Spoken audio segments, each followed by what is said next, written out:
Broadcasting live to Bills Mafia worldwide with Greg Tompsett and Aaron Quinn. Welcome to the NFL. Doesn't matter what's happened before today. Today's a brand new day. It's a brand new season. Your number one podcast for objective Buffalo Bills coverage. No matter where you are, we got you covered.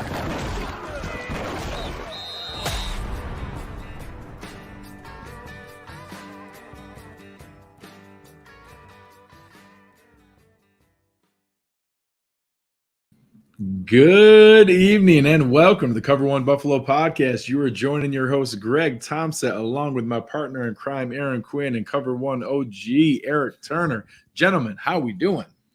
I'm doing all right, man. It was a little bit of a weird day here, day three of the draft. We didn't go to the draft itself. We stayed here at the Resort World here in Las Vegas. Really cool. We hung out at the sports book for a little bit, but it's kind of a weird day, right? We go early. We'll talk about some of those picks. But then after that, I think it was a lot of guys where we were kind of like, I have no idea who this is. Values were kind of tossed around a little bit today of where we thought guys were going to go and where they ended up going. So interesting stuff, but ultimately kind of walked away, a little happy, but overall, Yeah, I mean, weird day. And I'd say weird draft overall. It's a position we're not used to being in. Yeah. The roster is stacked. Aside from the cornerback early, getting that impact player, most of these guys are either going to be a role player, special teams player, or may not even make the roster. So that's why today was weird, but overall, that feeling of having a stacked roster and a good team is still weird to, think about that. Yeah. And we'll get into some of the conversations we had down at the sports book about like, hey, if you're the agent of a UDFA, I think that's some good dialogue. But the reason we're here and the reason we stayed here today is because of our friends at bookseats.com. This has been awesome. Resorts World has been awesome. Our flights down here were great. It's been a really, really cool experience. We can't thank them enough for sending us out here. I hope you guys are checking out all the content we have, and we can't wait until schedule release time to be able to go back to bookseats.com and get ourselves out to some of these games all over the place. But today is day 3 of the NFL draft. The players we're going to run through today, the Buffalo Bills in the 5th round selected Boise State wide receiver Khalil Shakir. In the 6th round, they took San Diego State punter, Matt Araiza. In the 6th round, they took Villanova cornerback Benford. Late 6th round, they took Virginia Tech offensive lineman Luke Tenuta, and they wrapped things up in the 7th round with Clemson linebacker Baylon Spector. I think that overall it started out really hot. I was really excited in the first 2 picks. Especially I think it married up the value where it made sense for Matt Araiza. People really freaked out about the idea of, oh my gosh, people are talking late 3rd, early 4th round. Yeah. You get into a 6th round pick and you look at the other 6th round picks we took, I think you're talking about, hey, at least that's a roster spot. But let's start with our man, Khalil Shakir. And I know, Erik, you've done some work here. That was a guy I thought was potentially a 3rd round pick and a guy that we could really, get some value from to be able to go through. Why don't you talk us through a little bit of the kind of player that we're getting here, and especially with some of the video you broke down. Apologies to the fans. I hate blue turf, but it's what Boise State plays on. It's rough. So it's tough to look at. We're going to make it work. And that's why I left the arrows in there, just so you can have an idea on where he's at. And so I do think most of his career he spent in the slot. I think it was up over 60% of the time. But I do think with his size and the way he can run routes, he can bump outside and run some routes. And they can do some things with him where, kind of bring him in his alignment. And he's outside still, but bring him in a little bit to give him some two-way goes like he is in the slot. So I think he has a similar movement to like Cooper Kupp. I know a lot of people are comparing his game to Cooper Kupp, but I'm talking stylistically, the way he runs routes, how smooth he is, but at the same time can be sudden in and out of breaks. I think that is like the trademark to his game. And then, of course, yards after the catch, his ability to break tackles, put guys out of position, not quite in a good position to tackle him, and then adjust to the ball. Those are awesome things that, that I saw on film with him. And I think over time, right now he could probably play that Gabriel Davis role, but also have that versatility to go inside a little more and work the middle of the field and adjust to, passes over the middle, which, that's a big thing. You do not want to drop the ball over the middle. Right. And he had some of those issues this past year, but overall in his career, he's been pretty reliable as a pass catcher. One of the pieces I really liked was, obviously not a, elite all-time athlete, but when you take a guy who's, 6 foot, 200 pounds, we were talking about the comparison to Calvin Austin III. You're talking about somebody who's 4 inches taller and 30 pounds heavier, but had similar times and had a historically high first 10-yard split. So 98th percentile all time, and one of the tied for the best 10-yard split in the entire draft. I like that kind of acceleration and that ability to get in and out of breaks, the ability to, use that kind of giddy up to get to his top speed. And 4.42 is nice top end speed. That's not, crazy all time. But if you can get up to that speed quickly, that leads to yards after the catch because you're able to pull away from that guy, get that initial bit of separation, and then be able to move a little bit. So something I'm interested in. And also we saw some return ability. So I think there's at least a path to getting onto the field game day active as a rookie if you were to win that job. And then developmentally, I think the high end you could see is a starting caliber slot receiver down the line. Yeah, and that's what I like about this is it really does address a future need, which is where you're at this point in the draft. For the most part, is you're trying to, what are these spots that are going to come up year in and year out that we're going to have to replace? And right now it's slot, right? You get Jamison Crowder in. I still don't believe in Isaiah McKenzie as a slot wide receiver. I think he's got explosion where he can be a weapon when you manufacture him touches, but then you add the lack of special teams ability. This is something we talked about a lot today. That's my only frustration with this pick is not the pick itself. I love the player. I love that he's a part of this team. Is now you're stuck with Isaiah McKenzie and that he's kind of a guy that his limited ability on teams, if he doesn't clean up the return game, right? Like we know he's working on that. If he doesn't clean that up, that's a really tough thing to hold on to all year and play that game of game day inactive with a young guy that you want to become the future slot. You want those reps to go to him, but you're really kind of on the hook here with Isaiah McKenzie. So that's the only part of this game you play with the future, getting guys in for that now, but still in free agency, trying to fill those holes before we enter the draft where you get caught in these little kind of log jams.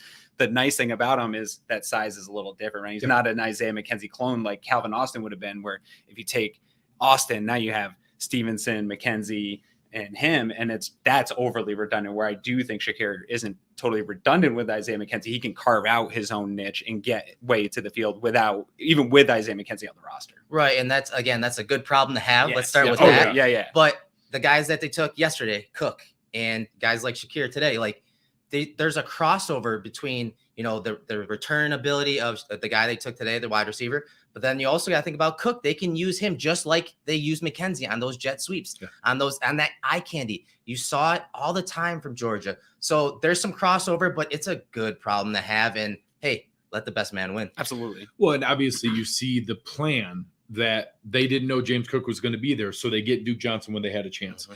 They wanted that slot experience, and they knew that losing Cole Beasley mattered, but they didn't know they were going to get that good of a deal on Jamison Crowder at that low value, getting him on such a good contract. They didn't know they were going to get that when they brought back Isaiah McKenzie. Yeah. Then you go into Khalil Shakir. I think there's two game day active competitions going on in that receiver room.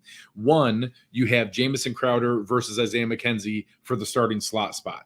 I'll say that Khalil Shakir is a wild card in that, but I'd be surprised if he beat out either of them for the day one starting slot. Then you have Isaiah McKenzie versus Marquez Stevenson versus Khalil Shakir for the starting returner spot. Right. The winner of those two competitions are two game day actives. The losers of those two competitions, you might be inactive on game day. And now I could see that early on. If Shakir doesn't win the return job, then you can make the 5th round pick game day inactive. But if Shakir wins the return job, there's going to be a veteran receiver who is disappointed that they are game day inactive because now we carry more tight ends. Now we carry more pieces. They're going to have probably Reggie Gilliam active most game days. That's going to be a tough path. So I'm excited about the competition. I love what it does for the team. But yes, there's going to be some hindsight here of, hey, did we really need that much investment in those spots, which is ultimately a great problem to have. Well, and ultimately, I do think when we get past now, with like this roster is so good that, like you said, these are such great problems to have that I'm happy to figure out how to get too much talent on the field, right? But when we look into the future, what I do like about this is the upside ability of him over Isaiah McKenzie. You talk about this a lot of the time, that Isaiah McKenzie's been in the league a while, right? We kind of know the book on him. We know who he is. Maybe he will improve in certain areas, but the script's kind of there of who he is, which is fine. You can get the ball in his hands.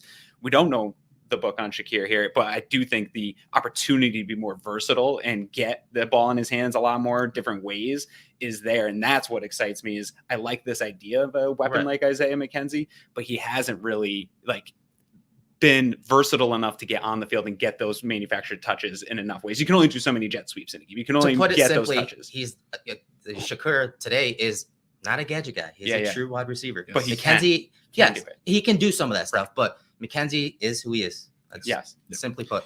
And one last piece before we move on to the more exciting pick. The comment you made on James Cook, what that does for a defense when you split Cook out into the slot and you have him there and you force the defense to choose, am I moving a linebacker out? And does the linebacker then get lost in coverage against Cook? Or do I move a corner and slot corner out there on him? And then the jet sweep carries more weight with James Cook, where now, hey, you're still kind of running the ball on just a quick toss play, a quick hitter to the edge, but it's a corner chasing him where, all right, I'll give James Cook versus a corner one-on-one in space a chance. All right, let's see how it goes. It's not necessarily the same stress that you have when it's more of a smaller gadget player that he then doesn't have that physical advantage against a slot corner. Right. So we'll see how they use those weapons. I'm hopeful that this was a big push from Ken Dorsey in what he sees in the offense. But ultimately, Khalil Shakir, it's a fun pick. Initial special terms ability, long-term starting ability. We'll see how it turns out. And from just a fan, these picks are a lot more fun because you can go on YouTube, you can find sexy highlights and think up the ways to use them. So at the end of the day, even outside all this stuff, the minutia we're talking about the pick, this is a fun pick for fans and with this draft. So speaking of fun pick for fans, you guys can take a break real quick. Yeah, I was gonna say, I'll let you know when it's time to come back in. Do you? So the first pick in the 6th round, the guys can vouch for it. We didn't know this one. We were real careful not to let Twitter kind of spoil the picks for us. We tried to experience them live and do live reactions to everything. As the announcement gets made that with the first pick in the 6th round, the Buffalo Bills select San Diego State punter Matt Araiza, I let out a yell so loud that it startled the table of people in front of us. And I had to explain that I'm simply, get excited about punters. This marriage was perfect for the three of us because you got from I was tired of Matt Hawk and way over the top in the investment in a punter. You get into Aaron had concern about the valuation and, hey, do you really draft punters? Do you really spend that kind of investment long term? Eric, you were tired. Pretty much tapped out. I don't want to talk about punters. Me neither. I don't. And you know what? From my perspective, as someone that watches film primarily, there's not film on special teams. Yeah, it's hard. I don't have access to film from schools or anything like that to watch kickers and punters. So right. But then you get into even my enthusiasm. I couldn't argue with anybody that a late 3rd or an early 4th ever made sense for a pick like this. When you get into the 6th round and then relative to that, you compare it to what the other 6th round picks are. And now you put that in the context of, hey, all right, fan excitement and skill set, whatever that is. But you just got a locked in roster spot. Right. Yes. A 4-year contract controlled price and the potential upside of if he does turn into what fans think he is and you get an actual weapon in that spot. Now, all of a sudden you find a marriage where this is a very easy decision to go through there. So obviously the reason people got excited, I'll get for anyone who isn't familiar, Matt Araiza is a guy from San Diego State who had a lot of hype because he has a cannon for a leg. Broke the NCAA record for 80-yard punts because no one else had ever had an 80-yard punt before. And he uncorked multiple of them this year, some at a higher elevation with Air Force, but check one out with San Jose State right down on the borderline. He also uncorked an 86-yarder on them. There are some questions on his ability to coffin corner and punt deep. Does he outkick his coverage? Right. Things like that. But a player that was a high-level athlete, actually was being recruited outside of punter and then focused on it after going to college. So a player that I think there's some excitement for. Maybe fans will need to tone down a little bit of the expectation. But a player that I think has a locked-in roster spot. And then we'll talk about the one other piece of his game in a moment. Yeah, what I like about this is, by most indications, except for NFL draft boards, you got the number one guy at a position of need. We knew in that postseason press conference that Bean wanted to address this. He wanted to get away from this. We knew this was going to be a priority for the Bills. You lined it up pretty perfectly with the draft where they're talking about it. Yeah. For lack of a better term, a generational punter, like if you can be that, whatever that means. And so the nice thing for me is you line up Bass and a punter. You have your specialists that are young, specialists. You can lock these guys in for a few years while you go on Super Bowl runs. And hopefully, if they are the consistent players we think they are, we don't have to get on the post-game show and talk about special teams follies like we have for the last 4 or 5 years of people messing up kicks, the punts getting shanked, stuff like that. So that, to me, if you can solidify that special teams to where we don't have to talk about it, that's what special teams should be. And maybe even better, where we're talking about it, bragging a little bit about how fun these guys are. That could be a fun thing for this team. So it indicates a sign of hope to solidify that, and that we're maybe past that point of this Buffalo Bills thing, and we've got our specialists locked in for a while, and then we don't have to talk about punters anymore. Right. And I'll just add that, the Bills offense is an explosive offense, but there are going to be times where they're going to have 3 and outs. And they do have to play teams that aren't the Patriots. Yes. They're going to have to punt. Exactly. So there are going to be those moments where the offense stalls and, maybe they're backed up and he needs to get them out of a jam. That hidden yardage, field position is an important part of the game. I get that. And that's why punting is important. It is, maybe not as high as some people make it to be, but it is important. So to have a guy like that can kick and swing the field in favor for the Bills, I mean, you can't go wrong with that. And like you said, the value of that, where they got him, I'm on board with that. No problem there. So 2 quick things. Separately, you guys can watch later. I'll do my 2-hour breakdown solely focused on Matt Araiza later on. 2 quick things. The one piece of it, I think some fans go a little overboard in, hey, the Bills punt the fewest times in the NFL. Why do we even need to have one? Let me help reframe the numbers for that. You're right. The Bills did punt the fewest times in the NFL. It was still 46 times during the year. So we can even project that, again, the Bills will punt the fewest times in the NFL. That's not crazy. That could certainly happen.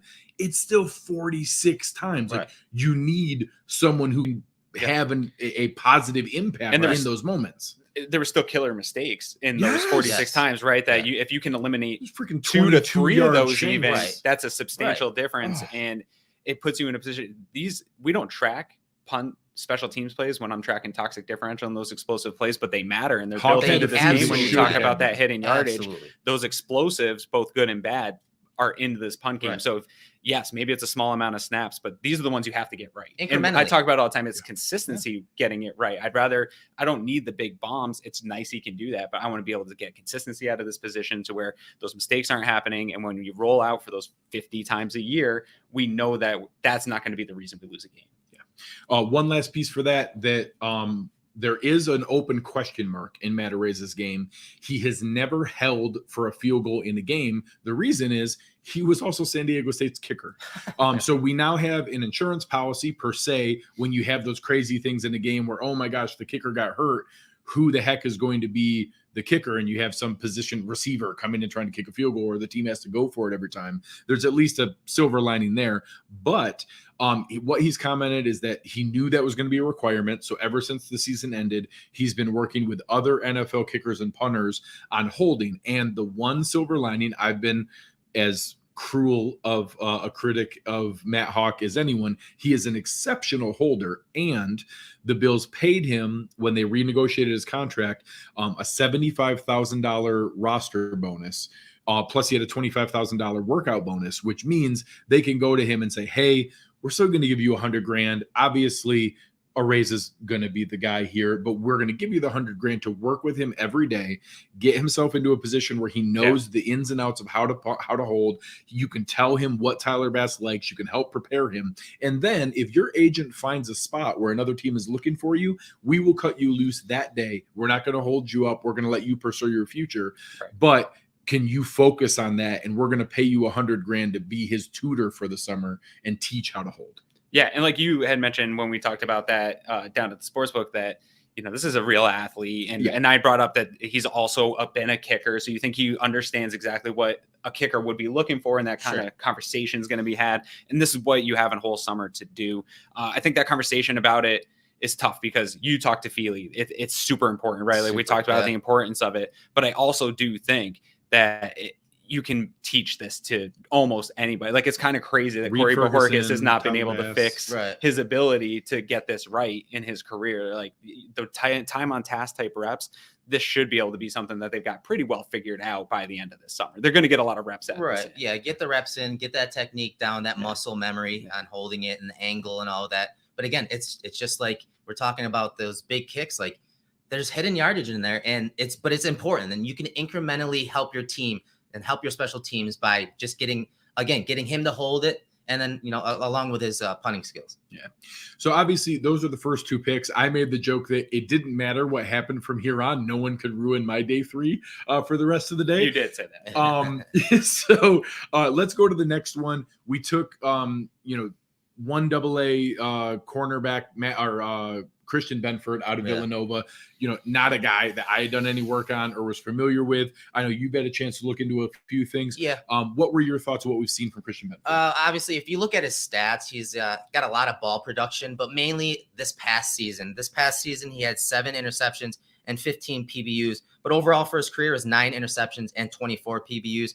He seems to be a reliable tackler. I saw one game, and it was against Penn State. And on the very first play, Dotson got him deep. But it was because this coverage got out leveraged. He got out leveraged, and he wasn't able to read the overall route concept and play design. He's good at reading the routes, a single route, and maybe even 2 routes. But that one, he got out leveraged by the coverage itself.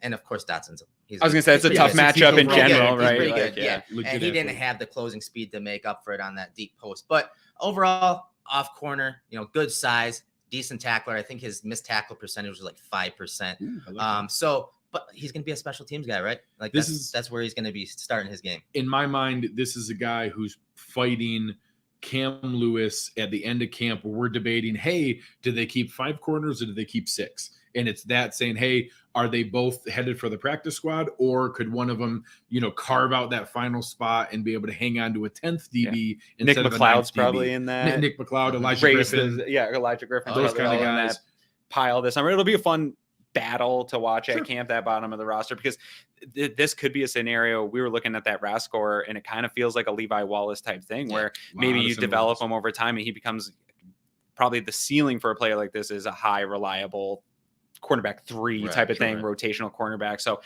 you're going to need that at some point here. You took the elite athlete with your first pick. You address that, but you still need that depth. Like Dane Jackson's fine. He's that depth guy for now, but who knows where that's going to go. You need to keep filling with those depth guys. We wanted Kobe Bryant because we didn't, we already got the athletic freaky guy. You get the guy that maybe you can get over some of the athletic problems in terms of that, quick flexibility type of stuff, that the agility stuff, and you can match that to the scheme with the zone and have a reliable person at corner. So, and again, Christian Benford actually is a plus athlete when you look at the RAS score. And that's because of size more than the size and straight line speed. Correct. Size, straight, and honestly, early on, special teams is size. That's what you want. Line speed. Absolutely. Can you run down here on kickoff return? Can you run down here on punt coverage? Longer term, I think that there's probably some projection to him getting on the field as a cornerback. But when you have size and speed, we've sown with those talent of our defensive backs coaches, that's not a bad thing to bet on. So, we'll see where that goes with Christian Benford. I'll say the next pick is probably the biggest head scratcher for us. I think we came around on Terrell Bernard and his ability and saw that, okay, all right, he's probably stronger in coverage than we realized, and we see the plan for him. We made 8 picks in this draft. With 8 picks, 7 out of the 8 are elite athletes, 87th percentile and above, lots of 90th percentile. Luke Tenuta, offensive lineman from Virginia Tech, is a pretty poor athlete for offensive line.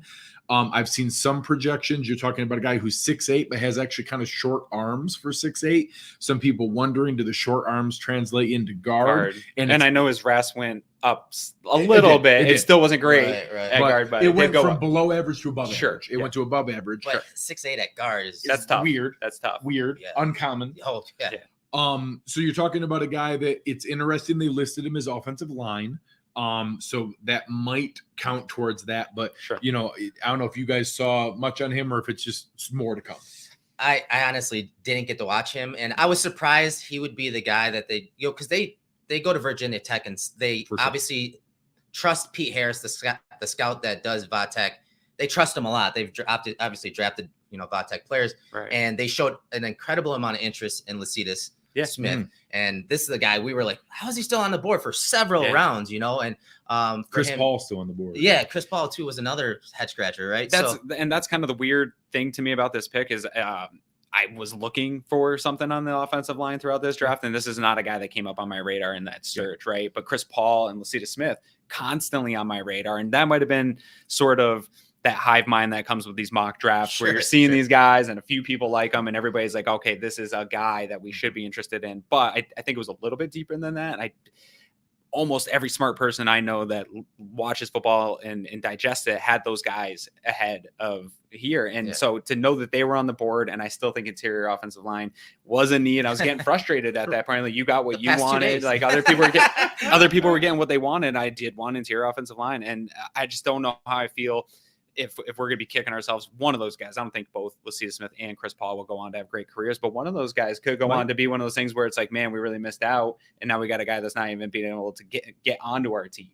So that was a little bit frustrating for me. And one thing we have to remember, which we'll talk about with this next pick too, is this kind of pick to me screams that the Bills know that they're not going to be able to get a ton of the undrafted guys. And they're going to go take some waivers on guys that they like. And they might even be considered undrafted guys on other people's boards, but they're going to just get them where they can grab the rights to them before they have to negotiate with other teams, because it is going to be hard. Agents are going to tell players it's hard to get on that Bills roster. You're an undrafted guy. You need to be on a weak positional group. And when you look around the Bills, you had brought up maybe Tommy Sweeney. Outside of that, there's like not a lot of weak positional groups where there's a clear path to a guy coming on and getting a roster spot as an undrafted free agent. So these are kind of those players. Well, you asked an awesome question when we were down at the sportsbook watching it, and fans, I'll ask you to do the same thing.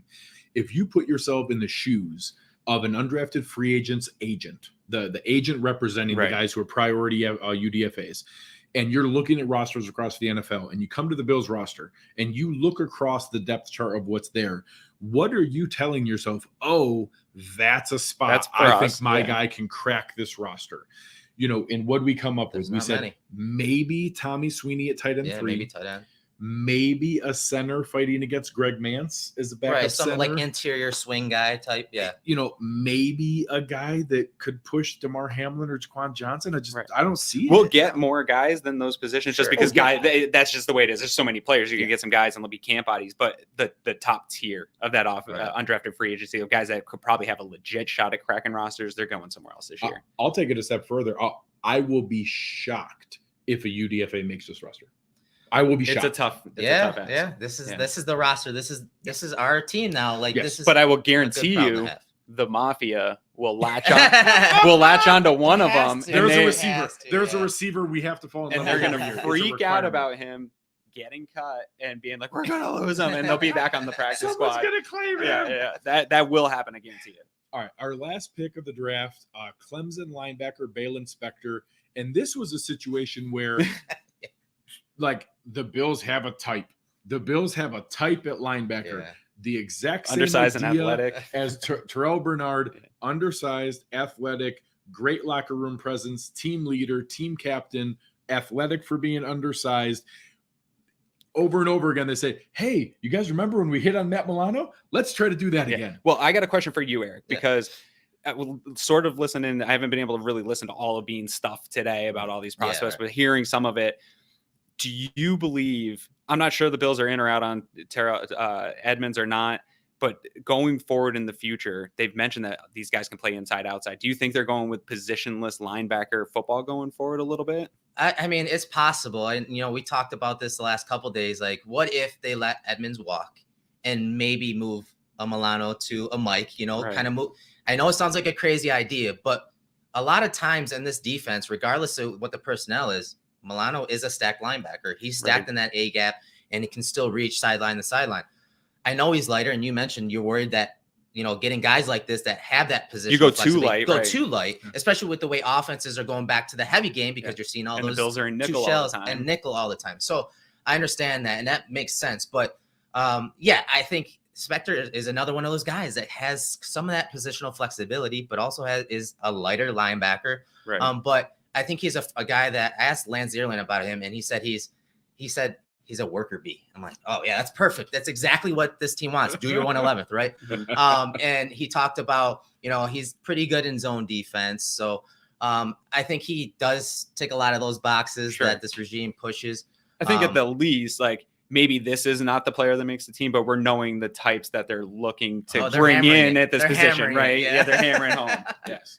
And I'll say one other thing, not specific even to Spector, but the combination of Benford, Tenuta, and Spector, I think there's an element of strategy from Brandon Beane in that last year we saw some guys that the comments around for Rashad Wildgoose and Jack Anderson was it was a low ceiling, but there was a path to make the roster. I mean, they're ready guys. They could contribute right away. Maybe they win a job. Those are the kind of guys who get claimed because for a crappy roster, he could be your backup center. For a crappy roster, he could be your fourth cornerback. Maybe they leaned a little bit more traitsy, a little bit more project type where, hey, we might not hit on all three of these guys, but if we hit on one after a year or two of development, we might have something. And when they're more project traitsy guys, maybe we have a better chance of them going through waivers and not getting claimed. And we feel more confident we can get them on the practice squad.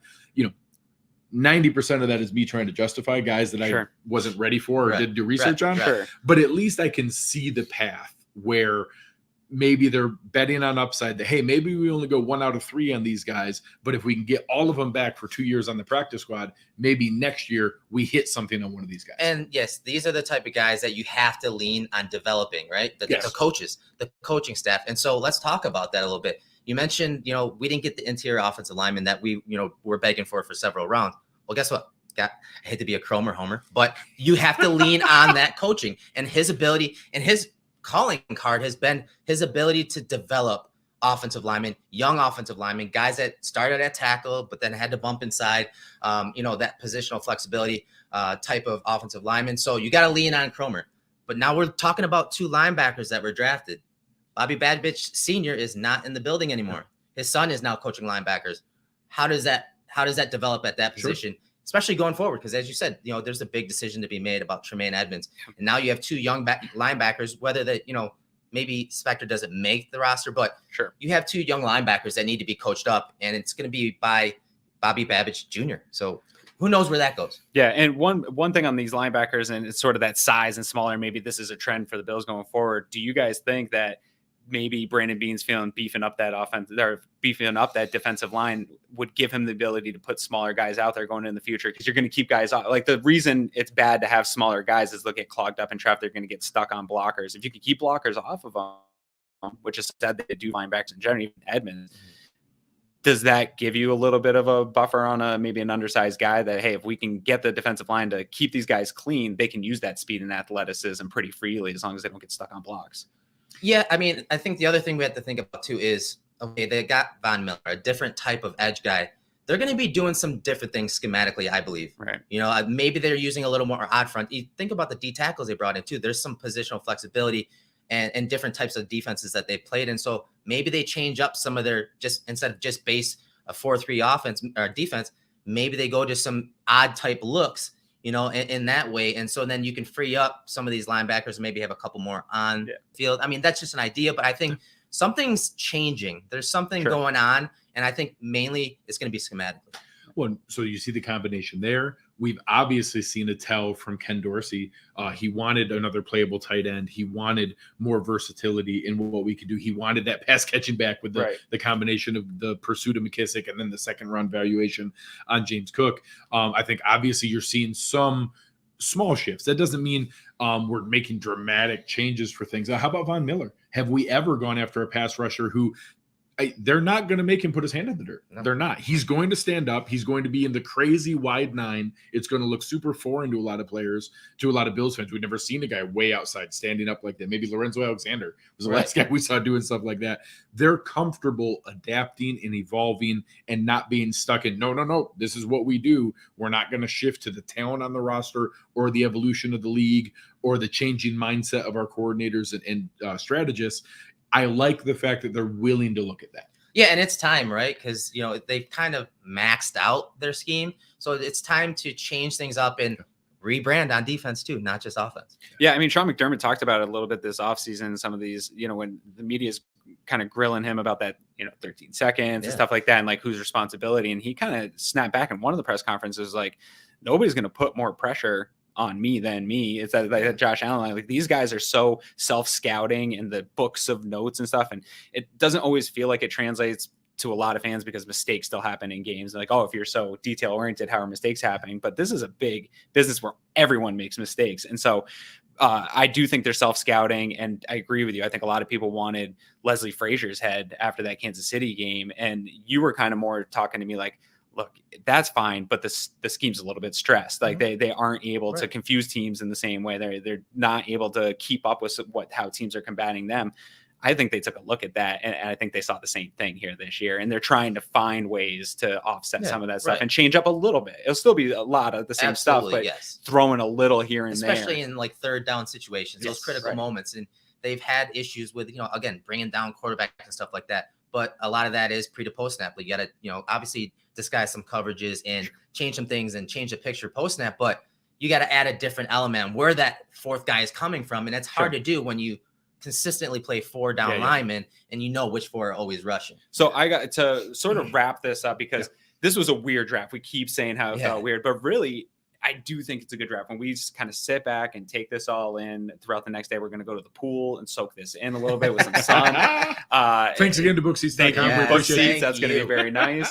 But when you look at this draft, a lot of times, Greg, you and I talk about how it's still a lottery, right? Like 50% is a good draft. You get production out of 50% of this draft. That's really good. So 4 roster players, it's a win. Yes. And so I was a guy that was frustrated with this idea of getting 8 picks, right, in this roster and thinking like, this is going to be terrible. We're going to have too many picks and none of these guys are going to make the roster. They did end up with 8 picks overall. But I think if you look at it, you said 4 guys.